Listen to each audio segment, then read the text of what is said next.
Hold on. There you go.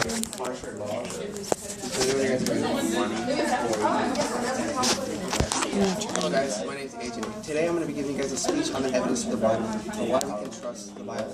How many of you guys have ever read a love letter before? Nobody? Okay, cool. So what are you going to do when you read that love letter? You're going to read it, you're going to get excited about it, but if we can't trust that love letter, you're not going to read it, let alone even look at it. Same thing with the Bible. It's a love letter from God to you. If you can't trust this love letter, don't even look at it. Don't even read it. I encourage you guys. It's good to be skeptical. It's good to ask questions. I mean, if we're not asking questions, then we're not thinking for ourselves. Today, we're going to be looking at the authorship and if we can trust the authorship. Secondly, we're going to be looking at the evidence for Jesus and if he existed. And third, we're going to be looking at the evidence and how it's changed somebody's life. Okay. I know a lot about this topic because it's one love that has completely changed my life. And secondly, I want to say this. It doesn't matter what you're going through. This is a book that could change your life as well. Let's continue to move on. Let's look at the authorship. Let's imagine being at the beach for the very first time. And you're watching the sun go down, beautiful waves in the background. And you have your wife or your husband for the very first time. They're going to give you that love letter. What are you going to do? The girl's going to be like, oh, I'm so excited. I want to read this love letter, right? You're not going to wait. The men are going to be like, oh, I want to read it, right? Same thing. You're not going to wait 6, 7 years to read it. Same thing with the Bible. Let's continue to move on. Let's look at the authorship. In Ezekiel 37, God spoke through the prophet, proclaiming that Israel was going to be scattered amongst the nation, no longer a people group anymore.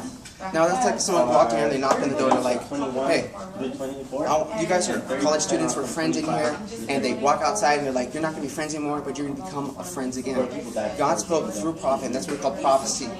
Proclaiming something outside of time, it's going to be shown through historical evidence. In Ezekiel 37, like I told you, this happened. 3 years after the Holocaust, Israel became a nation again. No other religious text out there, book out there can do this besides the Bible. I encourage you guys, whatever you guys believe, look into it. Is there a reason to believe it? Because if we can't hold it up high, then why even live by it? Are you excited about it? No, not I am. Let's continue to move on. How many of you guys have ever heard of the Dead Sea Scrolls? Okay.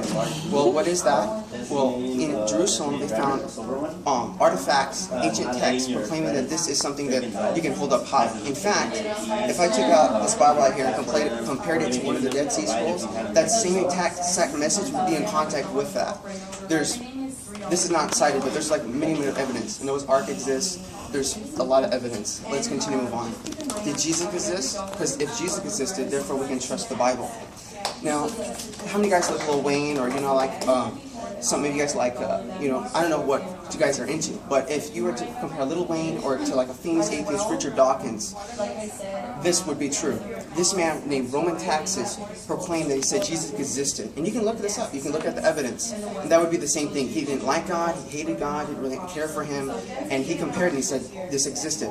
Also, I want to share this with you. The Bible has one message all the way across, and that's what we call the gospel message. Some of you guys have probably heard of this verse before. It says, for John 3:16, for God so loved the world, he gave his only begotten Son, that whoever believes in him shall not perish but have everlasting life. That's the whole message all the way across. And I just want to share this with you guys. I'm not here to preach at you. I'm not here to to condemn you or anything like that. I'm here to share this with you. Before I came here, I've been dealing with a lot of things right now, and I'm here because I care about you guys. If this can change one person's life, then it would have been everything for me. I'll tell you what, if someone came in here and knocked on the door and they were going to shoot me, I could care less. I care about you guys a lot.